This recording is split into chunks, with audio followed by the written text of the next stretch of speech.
Assalamualaikum warahmatullahi wabarakatuh. Waalaikumsalam warahmatullahi wabarakatuh. Bismillahirrahmanirrahim. Wassalatu wassalamu ala Rasulillah wa la haula wa la quwwata illa billah. Allahumma shalli ala sayyidina Muhammad wa ala ali sayyidina Muhammad. Rabbana shrah lana sudurana wa yassir lana umurana wahlul 'uqdatam min alsinatina yafqahu aqwalana, amma ba'd.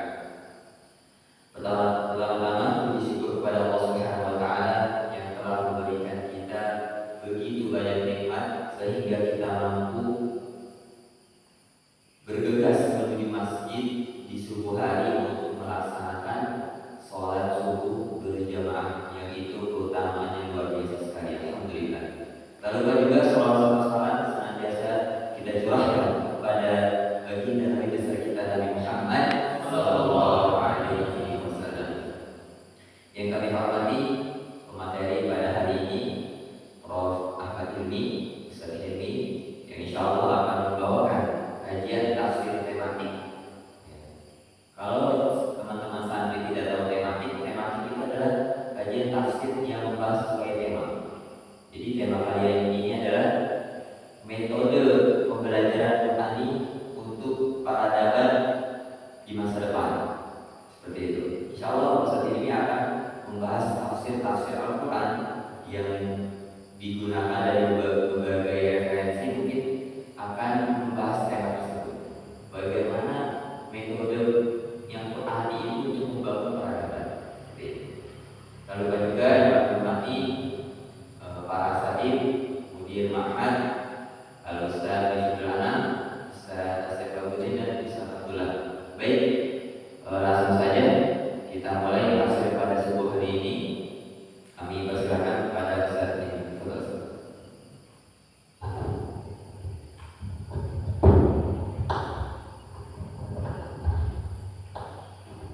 Bismillahirrahmanirrahim. Alhamdulillahirabbil alamin. Wassalatu wassalamu ala sayyidil mursalin wa ala alihi thayyibin at-tahirin wa ashabihi al-yamin al-muntajabin. Amma ba'd. Al-Qur'an Karim wa a'udzubillahi minasyaitonir rajim. Bismillahirrahmanirrahim. Wa anzalna hadzal Qur'ana ala jabalin ra'aitahu khashi'an mutasaddian min khasyatillah. Adik-adik semuanya, para asatidz, Assalamualaikum warahmatullahi wabarakatuh. Alhamdulillah, ini adalah pagi perdana di mana kita merencanakan untuk melakukan kajian tafsir tematik.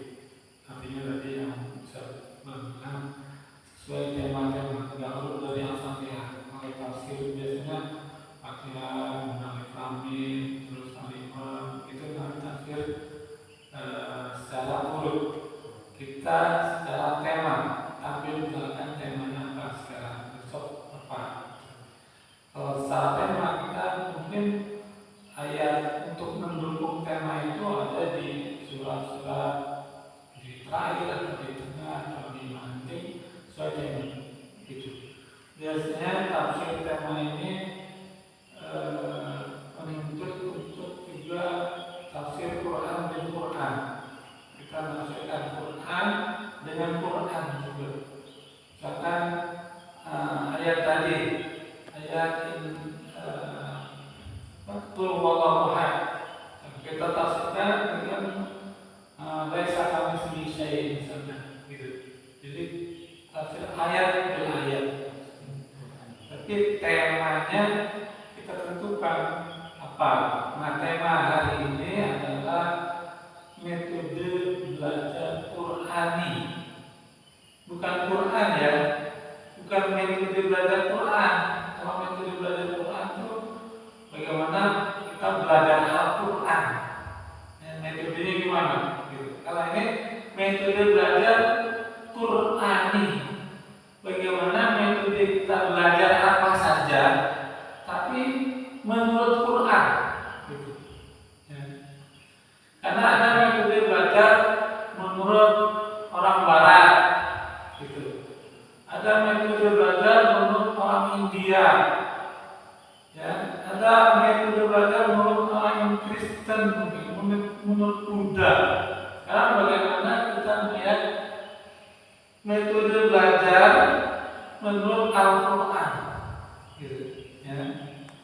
Nah ini penting sekali, kenapa? Karena Quran adalah kitab hidayah, kitab petunjuk semua hal, termasuk kita mau belajar. Kita mau belajar apa saja ya, lihat Quran bagaimana membimbing kita agar belajar kita efektif. Kalau kita tidak tahu cara belajar menurut Al-Quran, hanya kita belajar sembarang, nggak ada metodenya, akhirnya nggak efektif. Hanya kita buang-buang waktu, buang-buang banyak sekali yang kita buang sia-sia, kita tidak meraih apa-apa. Jadi mengapa dulu para ulama lahir ulama besar seperti Imam Syafi'i, ya, gurunya Waqi', ya, Ibnu Rushdi, Ibnu Sina. Kenapa? Karena mereka belajar dengan metode Quran. Gitu. Pertama, misalkan harus tahu dulu siapa yang belajar dan apa yang dipelajari. Kalau siapa belajar, yang belajar siapa? Manusia. Harus tahu manusia dulu. Kita ini bukan robot, kita bukan hewan, kita bukan malaikat, kita bukan jin, tapi kita apa? Manusia. Nah, kita harus mengenal manusia dulu, gitu. Sebelum kita belajar itu kan objek-objek, ya, yang dipelajari oleh manusia. Nah, sekarang kita kenal dulu diri kita, ya, gitu. Kenapa? Karena ada hukum sebab akibat keselarasan namanya. Jadi hukum sebab akibat itu harus punya keselarasan sehingga dia terjadi. Contoh, kayu basah atau sesuatu yang basah ada airnya, kita ambil korek, kita nyalain, kita bakar, itu basah, nyala nggak? Nggak, kenapa? Karena nggak ada keselarasan. Api itu nggak selaras dengan air, hukum sebab akibatnya tidak terjadi. Ya, itu contoh. Yang kedua, ikan itu kita ambil dari air, kita taruh di darat, tersiksa nggak dia? Kenapa tersiksa? Karena nggak ada keselarasan. Dia selarasnya hidup di dalam air. Kambing atau apa yang hidup di darat, kita ceburin suruh hidup di laut, tersiksa juga karena nggak ada keselarasan, bukan alamnya. Kita punya hukum sebab akibat membutuhkan apa? Keselarasan. Sama kita juga gitu. Contoh, Quran ini masalah materi apa bukan materi? Masalah fisika atau ruhani? Ya. Quran ini masalah ruhani atau bukan ruhani? Masalah ruhani. Jadi Quran objek ruhani sifatnya. Suci nggak? Suci.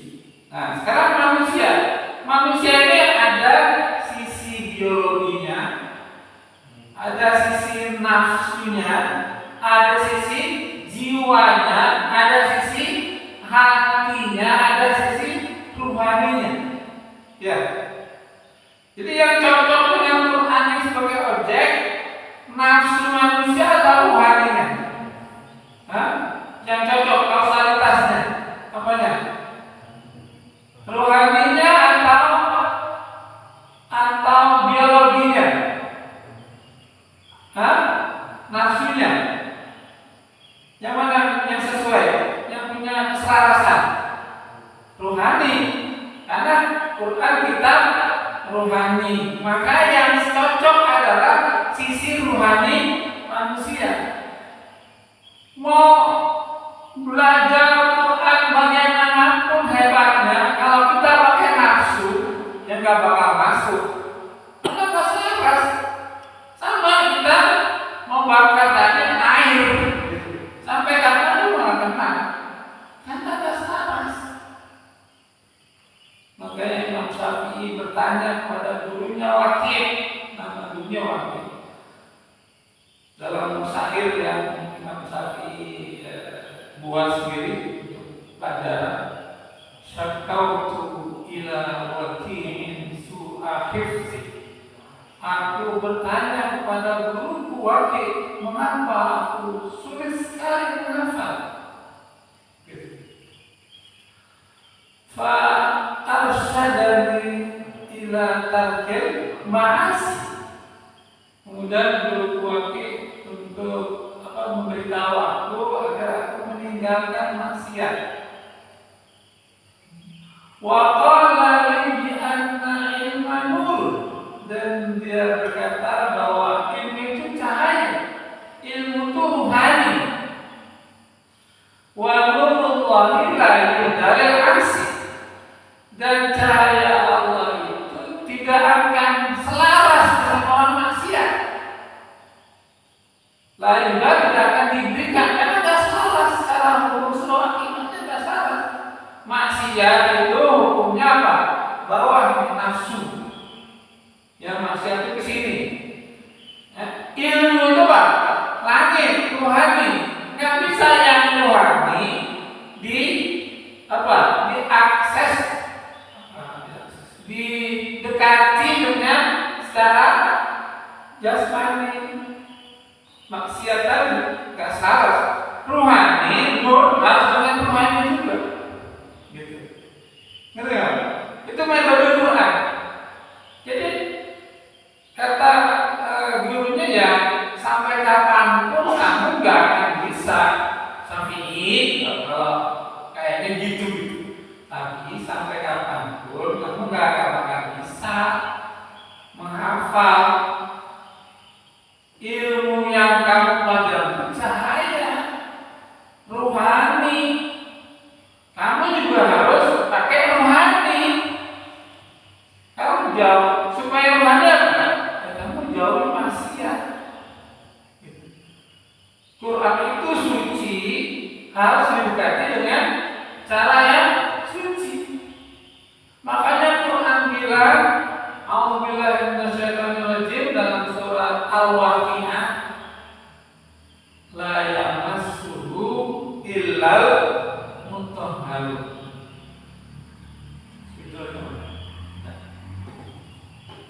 La yamassuhu illal mutahharun. Apa artinya la yamassuh? Sekalian belajar bahasa Arab. La yamassuhu artinya itu bukan larangan. Itu lanya la nafi, bukan la nahi. Jadi dia berita, ya. Apa berita? Sifatnya berita. La yamassuh, tidak mengaksesnya. Yang masuk situ artinya mengakses, ya, menyentuh. La yamassuhu, la yamassuhu illa al mutahharun, bukan mutatahhirin, bukan mutatahharun. Jadi mutahhar apa? Kalau mutahhar dari kata apa? Tahhara yutahhiru, mutahhir, mutahhar. Apa artinya tahhara? Mensucikan. Kalau mutahhar disuci, orang-orang yang disucikan itu mutahhar. Kalau orang bersuci, al-mutatahharu. Tatahhara ya tatahharu. Bukannya orang yang bersuci dalam wudu gitu. Ini bukan mutatahharu, tapi apa? Mutahhar. Tidak menyentuh Al-Quran, artinya masuk ke wilayah batin Al-Quran, kecuali orang-orang yang disucikan. Kenapa? Karena Al-Quran ini thahir, Al-Quran ini suci. Tidak mungkin dapat memahaminya kecuali orang yang disucikan juga. Dia punya keselarasan. Gitu. Sampai kapanpun orang yang tidak pernah mensucikan batinnya, dia nggak diizinkan untuk masuk ke wilayah pemahaman Al-Quran. Karena apa? Tidak terjadi apa yang disebut apa tadi? Sinkhiyah. Nah, bahasa Arab bilang sinkhiyah, ini keselarasan. Ada keselarasan, ya. Kecuali ilmu-ilmu yang bukan Quran, dia nggak butuh kesucian. Ilmu teknik, ya, belajar mencukur, ya, main bola, apa yang nggak perlu kesucian. Itu punya keselarasan yang sifatnya fisikal, gitu. Tapi kalau kita sudah masuk wilayah-wilayah agama, belajar pensucian diri, tauhid, itu jalannya supaya efektif dengan cara apa? Mensucikan diri, mensucikan rohani. Ini metode yang saya sebut metode. Kalau kita nggak memetakan ini, habis waktu kita belajar habis-habisan, kita nggak dapat apa-apa. Babak belum nggak dapat apa-apa. Kenapa? Karena kita mendekati sesuatu dengan cara yang salah. Metodenya keliru, ya. Metodenya apa? Keliru. Jadi manusia itu ada manusia itu anggapnya dia ada. Nah, kita bagi simpel aja. Ada sisi. Nah, di sini ini ada yang disebut qalb. Nah, qalb ini dia mengarah dua. Dia mengarah ke bawah, nafsu. Ini nafsu. Dia mengarah ke atas, ini ruh. Gitu. Ini, makanya disebut qalb. Dia bolak-balik, ya. Jadi kalau manusia yang hatinya mengarah ke nafsu, ya udah orientasi hidupnya nafsu aja. Ya. Apapun dijadiin nafsu, bahkan beragama pun dengan nafsu. Ya. Baca Quran juga pakai nafsu, sholat pakai nafsu, apa yang dilakukan pakai nafsu. Kenapa? Karena hatinya mengarah ke rendah dunia.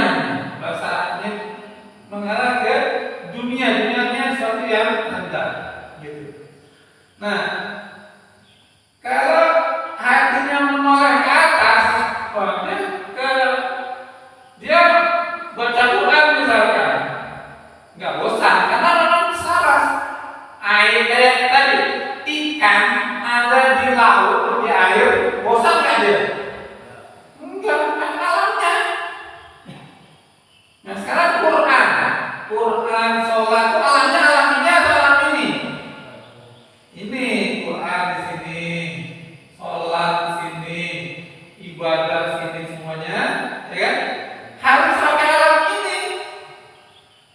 Jadi kalau Rasulullah SAW itu sholat sampai bengkak kakinya, ya kan dia bahagia.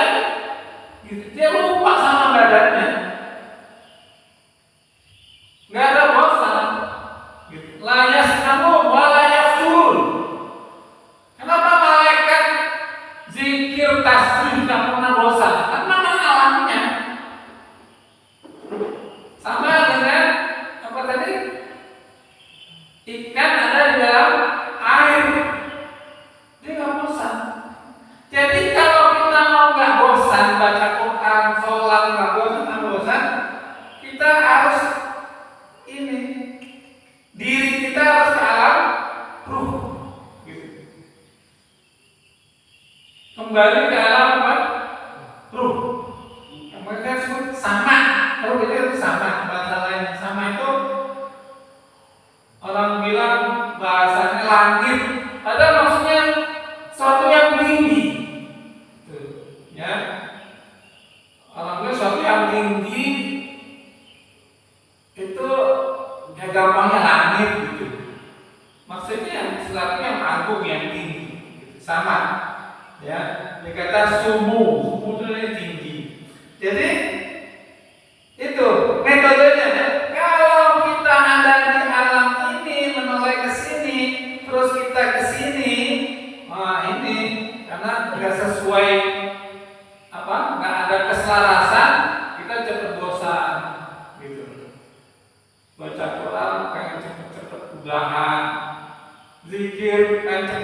rebahan, nggak menikmati karena bukan alamnya. Jadi kita harus apa tadi? Membangun apa? Keselarasan dulu, ya. Baru tuh kita rebut semuanya. Dan ilmu itu ada dua. Ilmu itu ada dua macam, ya. Ilmu ada apa? Dua. Ada ilmu yang disebut nazori atau kasbi. Ini nazorinya teori, teoritis, teori. Kasbinya artinya diraih atau diupayakan. Ada sifatnya huduri, wirosah, diwariskan di dalam hati. Nah, ilmu yang roh itu di sini nih.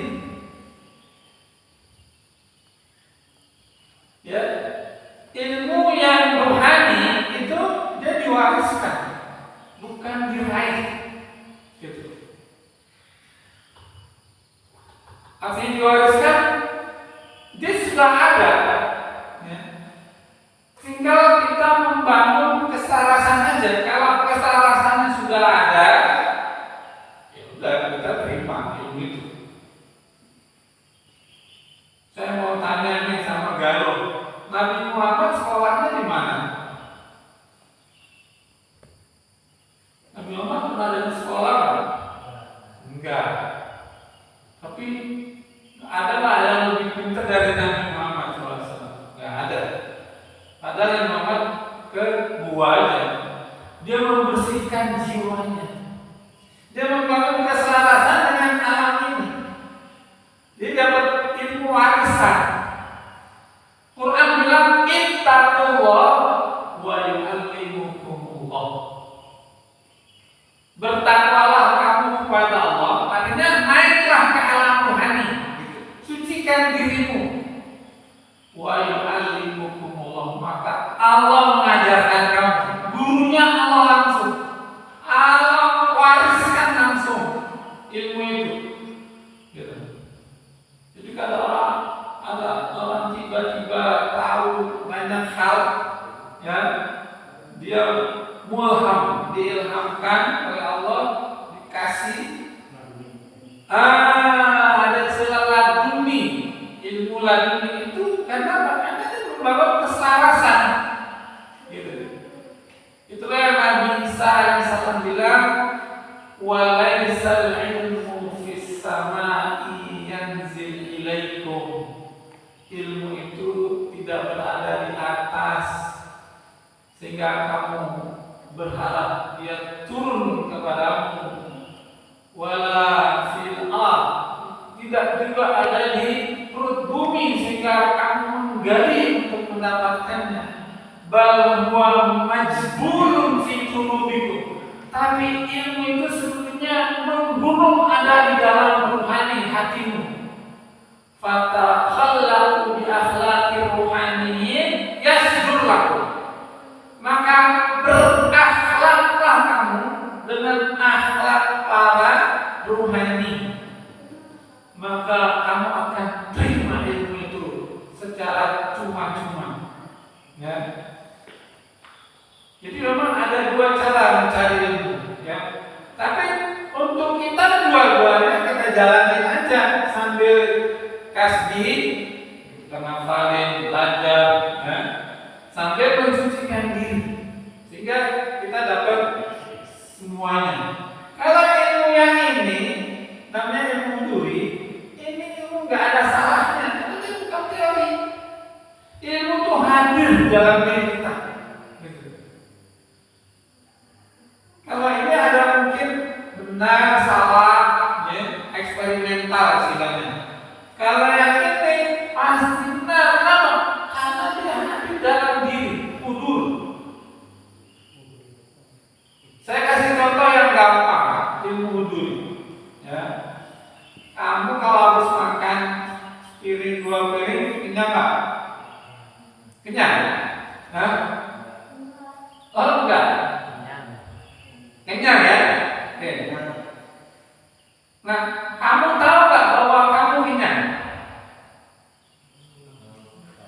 Karena ilmu itu hadir.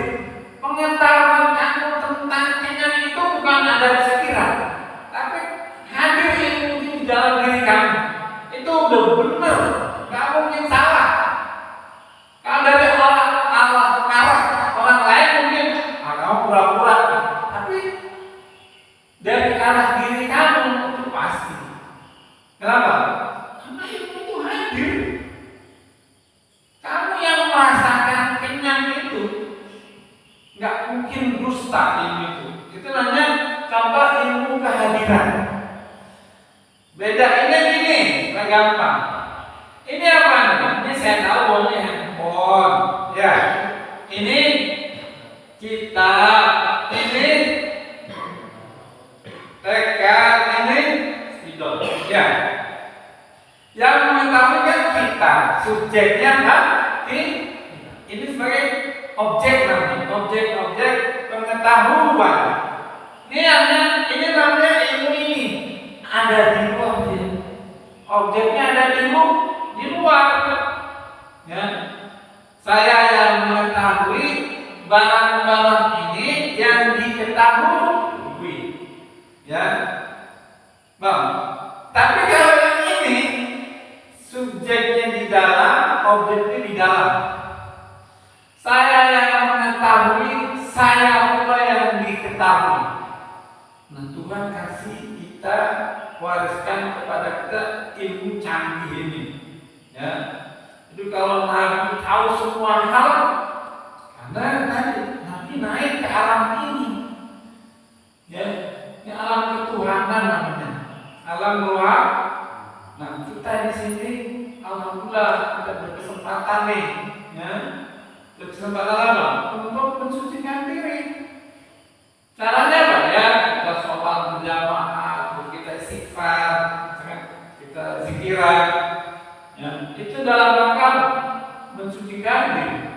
Kita jaga akhlak kita, omongan kita, mata kita di luar ini juga, di luar masjid. Ya, kita jaga semuanya. Agar apa? Agar rohani kita ke sini, diri kita naik ke arah rohani. Kalau kita menoleh ke langit istilahnya, ya. Saat itulah kita punya kesiapan. Ya. Makanya banyak sekali jenis-jenis yang membuat kita tertutup sebetulnya. Di Quran ada ayat Innallaha la yughayyiru ma biqaumin hatta yughayyiru ma bi anfusihim. Itu seringkali orang salah memahaminya. Mereka pikir kalau kita susah, ya, kita miskin, kita bodoh, nggak ada yang bisa mengubah kita kecuali diri kita. Bukan itu maksudnya. Itu maksudnya adalah Innallaha, sesungguhnya Allah la yughayyir, tidak mengubah ma biqaumin, apa yang diberikan kepada kaum. Allah tuh Maha Pengasih enggak? Allah mengasihi terus, enggak pernah berubah dia, enggak pernah tidak mengasihi. Ya. Allah memberi rezeki enggak? Allah ngasih rezeki, enggak pernah ubah itu. Kalau kita enggak dapat rezeki, karena kita yang mengubahnya sehingga kita enggak dapat rezeki itu. Gitu. Dari arah Allah enggak pernah mengubah kemurahannya, kasih sayangnya, cintanya, itu enggak pernah, keberkahannya, ampunannya terus turun, enggak ada jeda, terus kayak hujan, enggak pernah berhenti itu. Kok kita enggak dapat, Ustaz? Karena kita telah mengubah tadi. Kalau kita ada di sini kita dapat semua, gitu. Kita mengubahnya, alam diri kita ajak dengan dosa.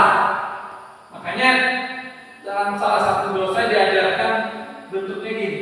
Allahumma ighfir liyal dzunubal lati tahdikul isam. Ya Allah, ampunilah dosa-dosaku yang merobek penjagaan. Dari arah Allah kita dijaga secara lahir batin, dijaga dari seluruh gangguan apa saja. Tapi dengan dosa robek itu penjagaan. Jadi yang mengubah siapa? Kita. Itu artinya la yughayyiru hatta yughayyiru ma bi anfusihim. Kita telah mengubah penjagaan menjadi apa? Tidak ada jaminan penjagaan. Kita minta ampun kepada Allah agar kita dibalikkan lagi dapat lagi penjagaan. Allahumma ighfir li dzunubi allati tunzilun niqam. Ya Allah, ampuni dosa-dosaku yang menyebabkan turunnya segala bala malapetaka. Sebetulnya Allah menjamin menahan seluruh malapetaka dari diri kita. Tapi dosa kita apa? Membuat malapetaka itu datang ke kita. Allahumma ighfir li dzunubi allati tughayyiru ni'am. Ya Allah, ampunilah dosa-dosaku yang mengubah nikmat menjadi bencana. Harusnya kita dapat nikmat setiap saat, nikmat batin, nikmat lahir. Tapi karena kita dosa, itu berubah. Nikmat itu menjadi laknat, menjadi bencana. Ya. Jadi semua dosa itu karena kita pindah ke alam ini. Maksudnya dosa kita pindah ke alam ini diri kita. Ya. Harusnya kita dapat ilmu nikmat bukan? Nikmat. Hanya kita tercegah dapat ilmu. Kenapa? Karena kita telah mengubah diri kita dengan dosa tadi. Allahumma ighfir li dzunubi allati tahbisu du'a. Ya Allah, ampuni dosa-dosaku yang merintangi doaku. Kalau di sini doa langsung nyampe, ya enggak? Dalam berdoa Allah langsung dengar. Di sini enggak, ya. Di sini apa? Kita terhalang. Kenapa? Karena tidak ada keselarasan. Itu persoalannya. Allahumma ighfir li dzunubi allati tunzilul bala. Ya Allah, ampunilah dosa-dosa yang menyebabkan turunnya bala. Sebelumnya kita selamat dari bala. Yang menyebabkan bala turun karena apa? Dosa kita. Allahumma ighfir li kulla dhanbin adnabtu wa kulla khati'atin akhta'tuha. Ya Allah, ampunilah segala dosa yang telah aku lakukan dan segala kesalahan yang telah aku perbuat. Jadi asalnya manusia itu adalah sempurna. Kenapa? Karena Allahnya Maha sempurna. Ya. Nah, ketika kita kehilangan kesempurnaan karena dosa yang kita lakukan, sehingga apa? Ya, kita mendapatkan tadi kesulitan-kesulitan. Untuk mendapatkannya, kita ubah. Kita masuk ke alam yang sesuai, yang selaras, alam rohani, gitu. Beruntunglah kita masuk pondok pesantren, sehingga apa?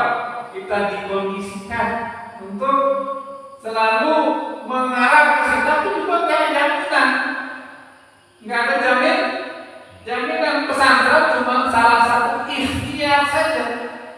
Ikhtiar selebihnya adalah pengetahuan dan ikhtiar kita. Kita ikhtiar, lakukan sebisa yang mungkin kita lakukan, ya. Agar apa?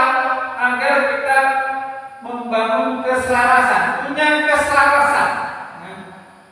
Ayat ini sehingga ini ayat ini yang mencontohkan keselarasan. Layamasuhu. Jadi ayat ini tidak berkenaan dengan hukum memegang Quran wudu. Nggak ada hubungannya sama itu. Bahwa kita harus wudu itu ada, ya. kita harus suci secara lahir, ya, memegang Quran yang lahiriah ini, ya. Tapi ayat ini bercerita tentang Quran dalam artian makna-maknanya, ya. Nah, lihat di sini, yamasu. Dalam bahasa Arab itu ada kata yamasu, ada kata yalmasu. Ini bahasa Indonesia sama, menyentuh. Sama-sama menyentuh. Bedanya kalau yang masuk itu menyentuh yang sifatnya non fisik, rohani. Kalau yang masuk sini alam fisik ini. Lihat ini saya menyentuh apa? Meja kayu. Ya, ini yang masuk atau yang masuk ini? Ini yang masuk.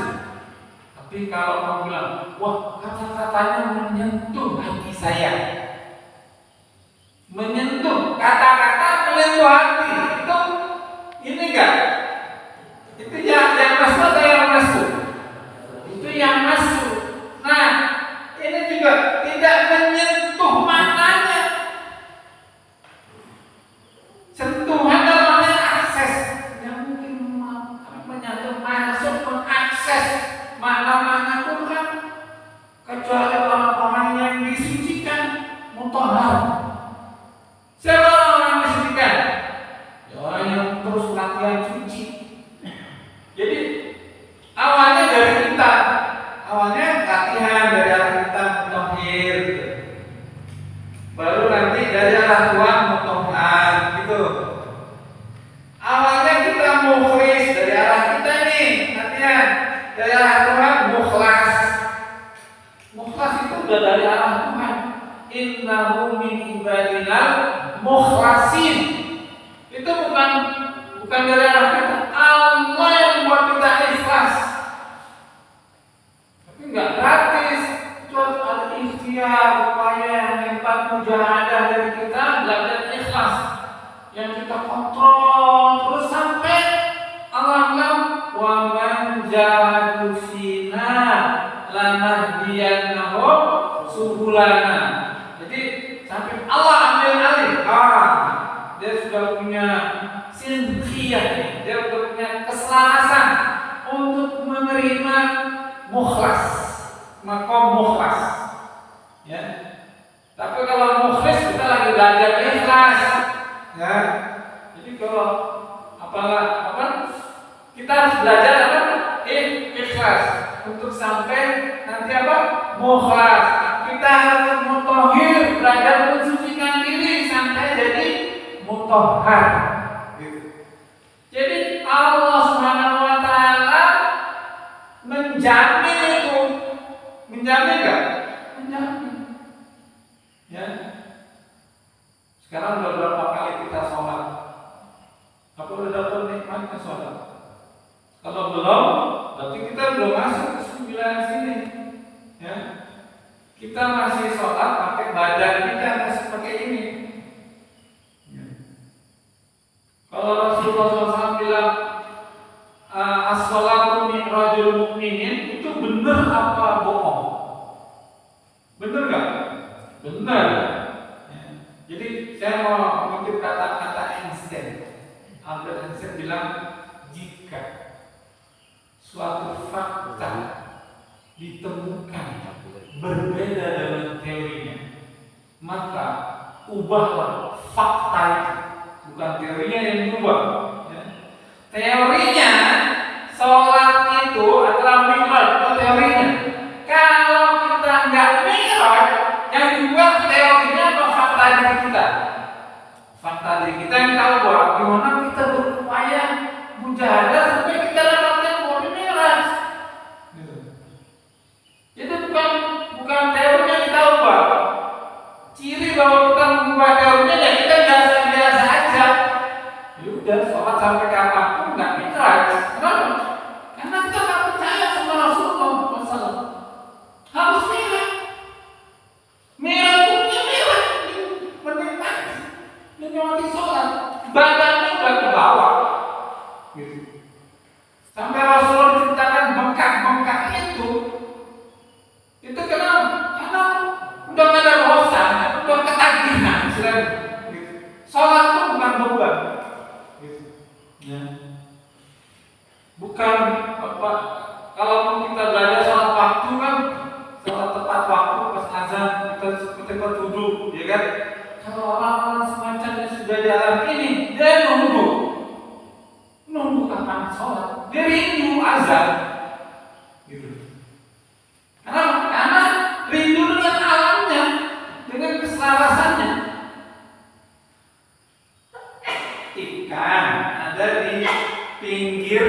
pinggiran. Dia rindu nggak ke air? Rindu. Kenapa? Karena alatnya air. Cepet-cepet ke air. Dia tersiksa dari jarak. Sama. Ya. Rasulullah SAW dan para waliullah itu kalau boleh diizinkan dia nggak mau bermasyarakat. Kalau nggak dimintain syariat, mereka nggak mau. Saking nikmatnya ibadah. Kan ada ceritanya Rasulullah itu, ya, diperintahkan oleh Allah, fanzir orang bakal sakar diri. Ya. Itu sebenarnya Rasul lebih kalau boleh milih ya Allah, aku sama kau aja. Saking nikmatnya, kenapa? Karena ada apa? Keselarasan, ada sinhia. Itulah yang disebut metode. Kita harus tahu nih diri kita apa, objek yang kita belajar apa, membangun keselarasannya gimana, supaya kita tahu nasib susah banget kalau belajar ini misalkan. Ya udah kita periksa aja. Oh ternyata nggak ada sinhia, nggak ada apa? Keselarasan. Hukum kausalitasnya tidak terbangun.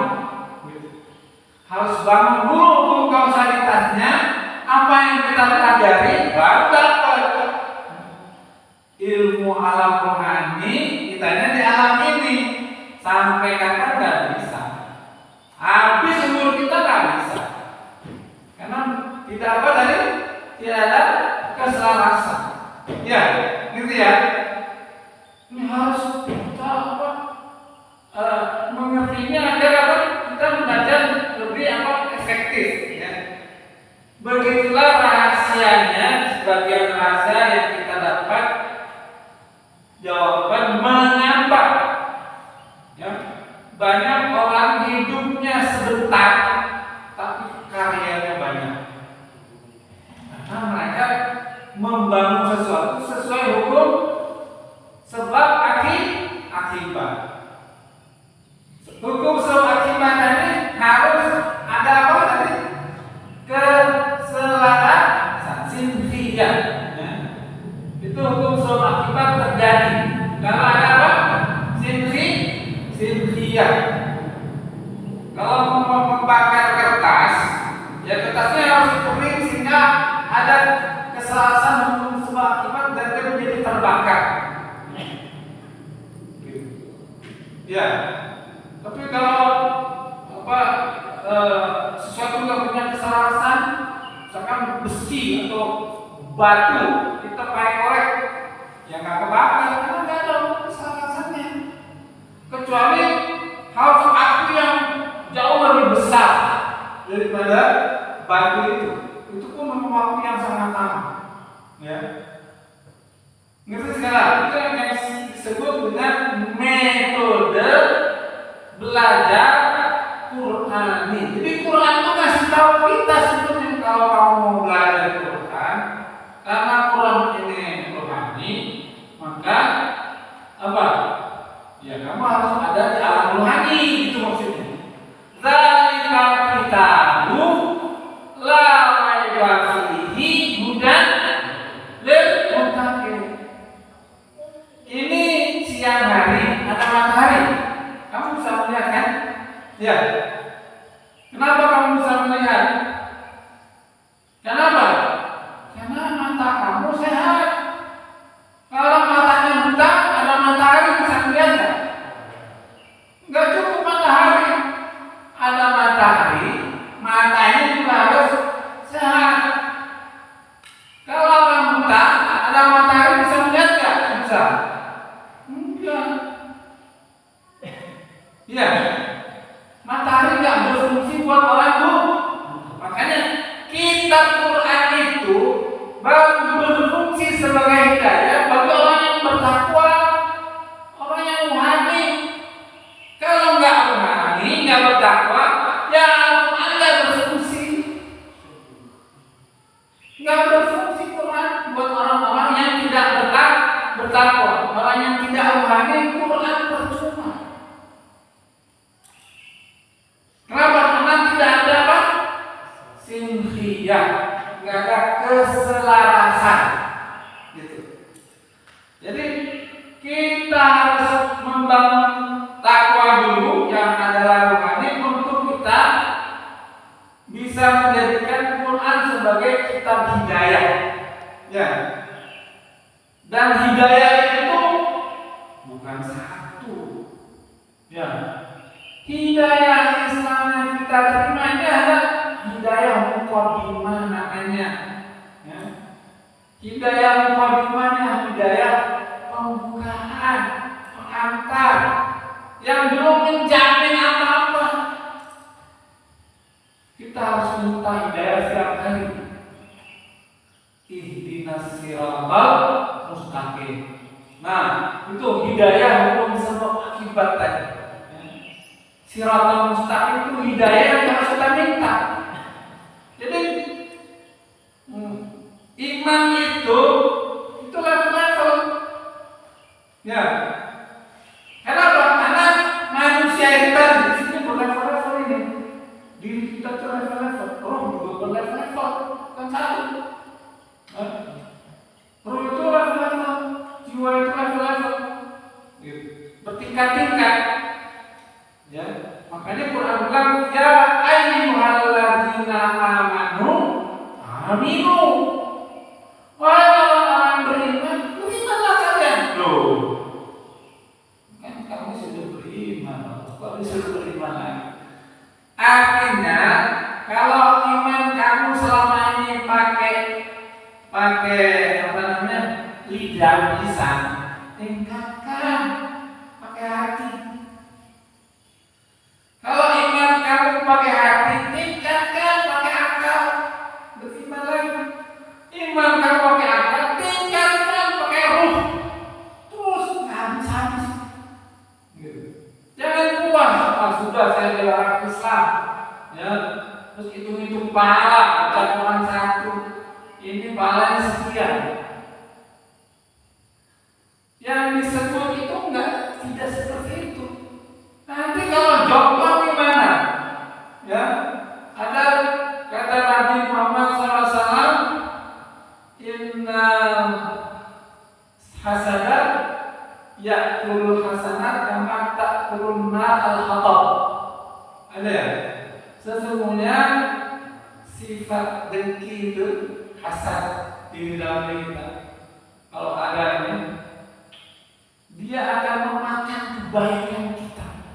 Ini cuma satu sifat, belum sifat lain. Kama ta'kulun nar al-hatab. Sebagaimana api memakan kayu. Jadi kebaikan kita banyak, kita baca Quran, tapi gara-gara ada satu sifat yang kita pelihara, yang kita obati dari awal, akhirnya dia makan semua amal kita. Ya.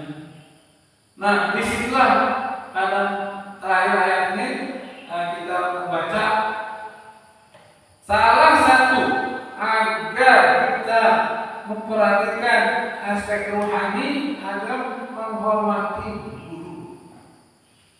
Menghormati siapa? Guru.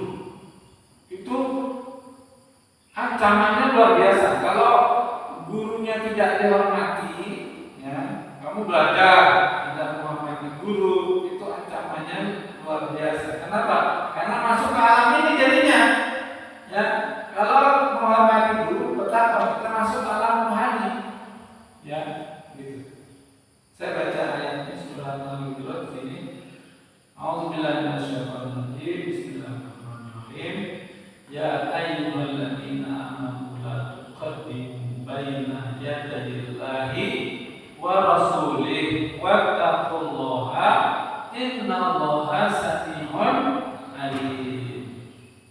Wahai orang-orang yang beriman, la tuqaddimu, janganlah kalian mendahulukan Allah dan Rasulnya. Allah belum kasih keputusan atau Allah punya hukum tertentu, kamu dahulukan dengan nafsu kamu, itu namanya, ya, nggak boleh. Wattaqullah, bertakwalah kepada Allah, ya, tingkatkan rohani kamu, ya. Innallaha sami'un alim. Sungguhnya Allah Maha mendengar dan Maha mengetahui.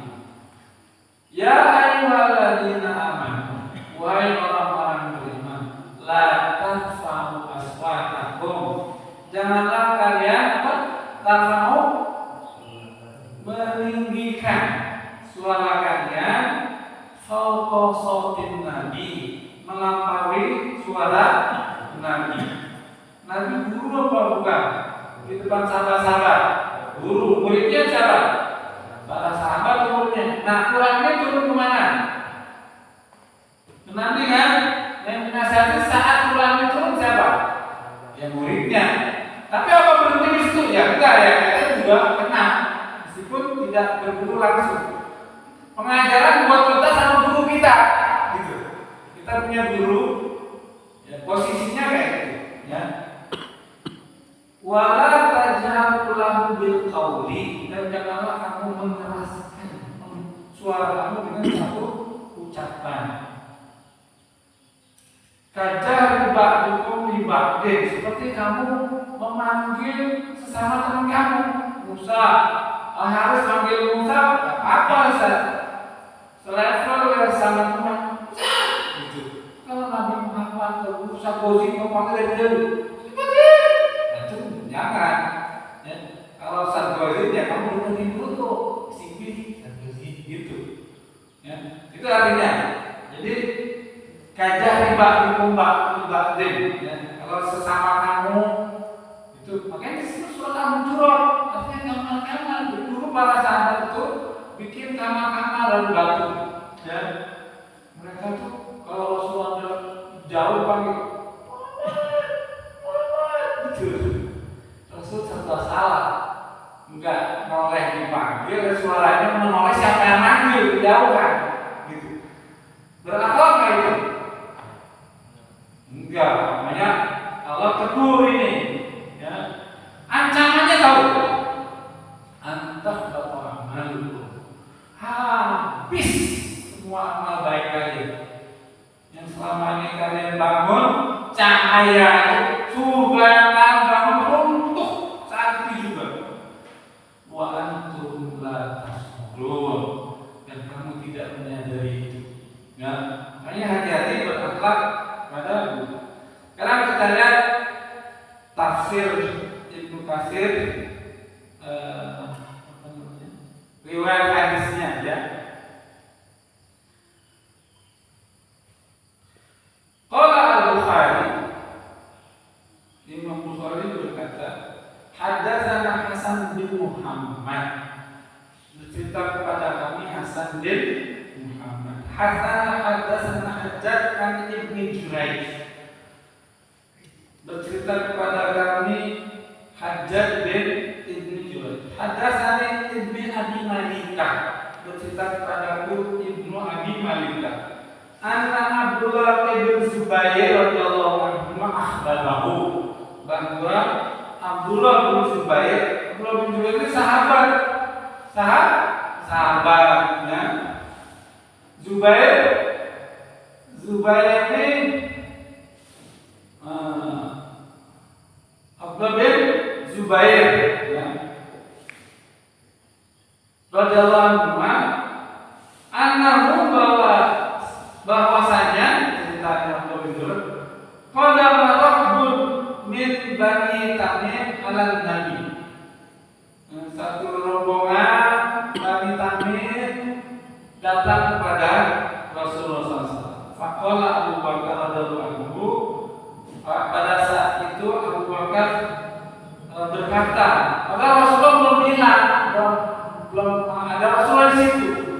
Abu Bakar berkata, Amir al-Qaqqa bin Ma'bad, ya, angkatlah Qaqqa bin Ma'bad jadi amir, jadi pemimpin, ya. Wa qala Umar, dan Umar berkata, bal amir al-Qaqqa bin Habib, enggak, dia bantah Abu Bakar, jadikan Qaqqa saja menjadi pemimpin. Faqala Abu Bakar menjawab lagi, ma'aratta illa hilafumma, kamu selalu kedua. Kalau ma'arat itu khilafata. Enggak ingin menantang kamu. Fata maraya, hanya mereka debat kusir hatta irtafa'at aswanuhum. Sampai debat itu meninggikan suara mereka berdua. Ya. Fanazalat fi dzalika, maka turunlah ayat tadi. Disebabkan peristiwa mereka berdua itu. Ya ayyuhalladzina amanu la tuqaddimu baina, harusnya ada guru, ada itu ya tunggu aja keputusan dari guru, ya dengerin pimpinan apa, dia lebih tahu, dia dapat wahyu, ya kamu bukan siapa-siapa, kamu murid di situ, ya. Nah itu pelajaran itu harus kita ambil, karena ancamannya berasal antah batu akalukum wa antum la tas burun. Nah mungkin ini saja yang kita kaji di pagi ini, mudah-mudahan bisa dimengerti. Ngerti kan ya? Hah? Siapa yang belum paham dan bertanya? Belajarannya yang tanya saya kasih hadiah. Saya sudah siapin hadiahnya. Itu kan ayat turun yang buat aturan buat negur siapa? Yang mana? Yang ayat tadi ahli surat. Ini. Ya. Yang menurut menjadikan suara siapa? Di sini Abu Bakar dan Umar. Mereka berdebat kusir di hadapan Rasulullah SAW. Berarti ayat itu menegur Abu Bakar dan Umar. Sebab turunnya, kan pelajarannya buat umat, buat semua. Ya. Jadi ayat Quran itu nggak turun blok gitu. Dia ada kasus peristiwa. Gitu. Ya. Ada apa? Peristiwa. Nggak mungkin Quran bentuknya teori aja gitu. Ada peristiwanya, nasihatin aja. Enggak. Dia ada peristiwa, ada kasus dulu, baru dia turun. Gitu. Ya. Jadi ada ceritanya. Semua tentang ghibah, tentang apa semua ada tulisannya. Asbabun nuzul saja. Asbabun nuzul namanya. Ya. Sebab-sebab turunnya ayat Al-Quran. Semua ada peristiwa. Sehingga nanti ada dibagi Quran itu ada Makkiyah, ada Madaniyah, ada peristiwa-peristiwa yang terjadi di Makkah. Turunlah ayat-ayat Makkiyah namanya. Ada peristiwa-peristiwa yang terjadi di Madinah disebut ayat-ayat Madaniyah. Gitu. Nah ini Al-Hujurat ini Madaniyah. Berarti dia peristiwanya terjadi di Madinah. Sudah hijrah Nabi. Ya. Bukan di awal-awal perjuangan. Ya.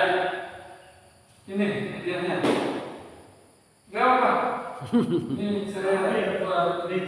Nah, nanti kalau udah terbiasa ada. Apa lagi? Iya. Waduh.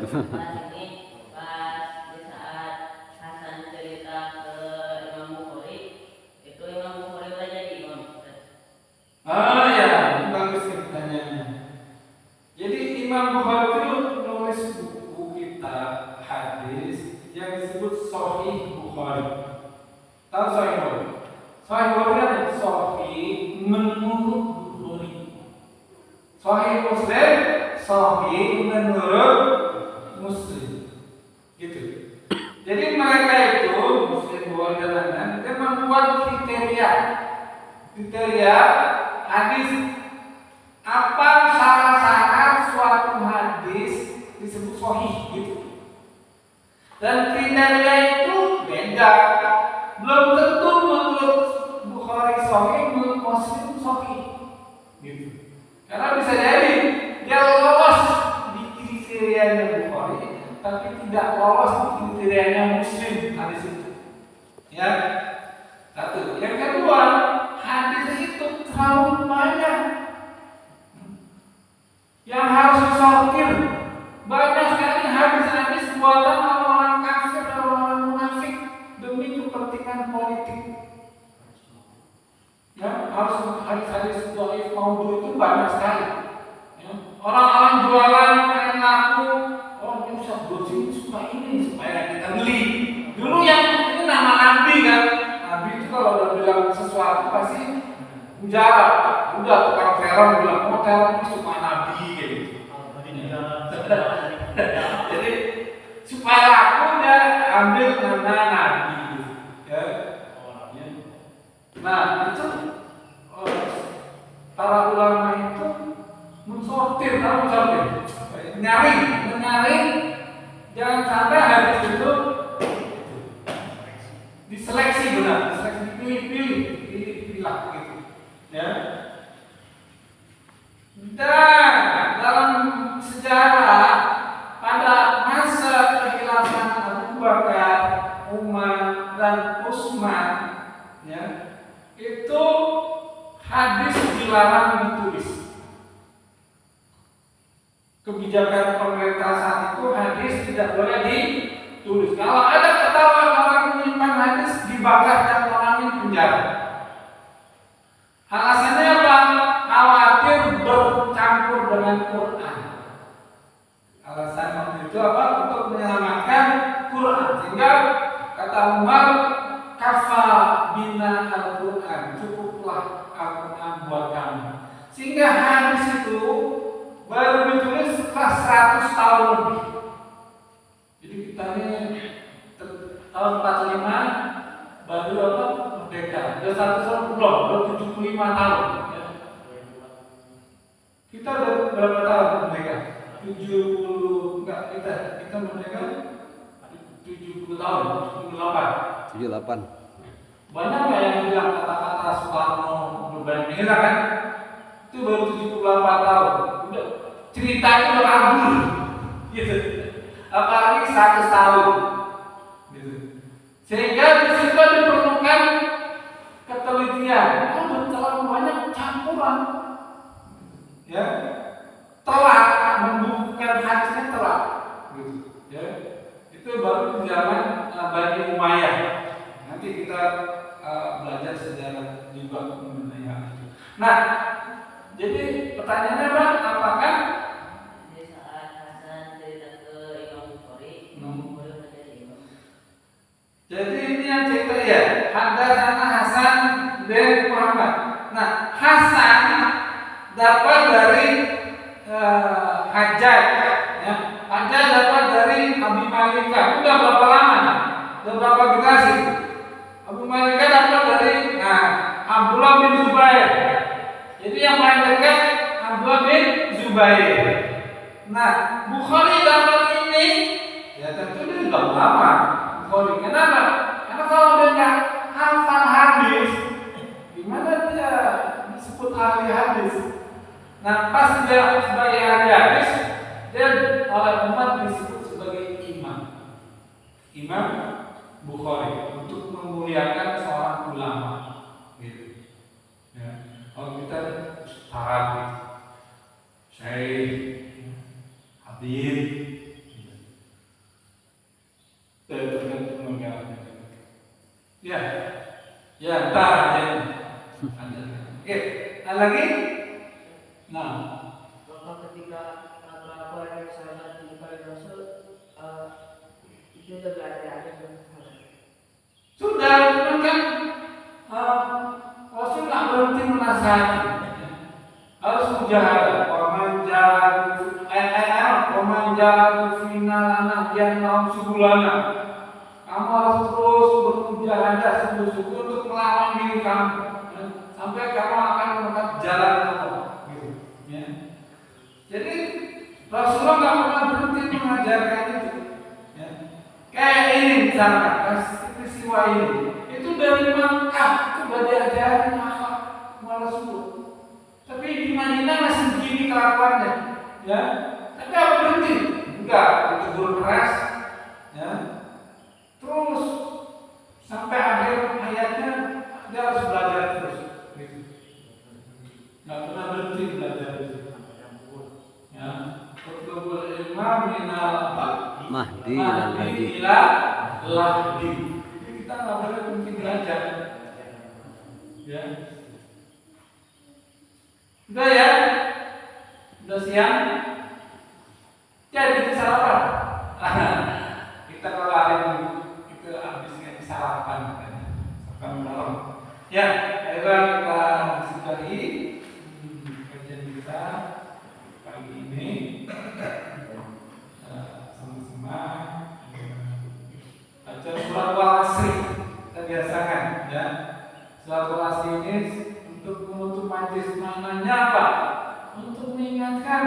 bahwa waktu itu penting.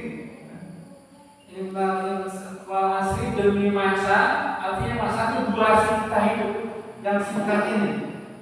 Demi masa yang singkat ini, innal insana, sesungguhnya manusia, lafi khusr, pasti merugi. Kenapa? Karena dia turun ke alam ini. Illa ladzina amanu, kecuali orang-orang yang beriman naik ke alam rohani. Ya. Wa amilus shalihat, yang dengan iman itu mereka beramal saleh. Wa tawassaw biha, dan mereka saling tausiah dalam masalah kayak ini tausiah bilhaq. Wa tawassaw bis sabr, dan saling tausiah menunggu dengan sabar. Artinya perubahan itu tidak serta-merta. Kalau belum sabar saja, mungkin besok, mungkin kayak tadi Nabi udah dari zaman Makkah kasih tahu ini masih ngeyel aja, kan sabar.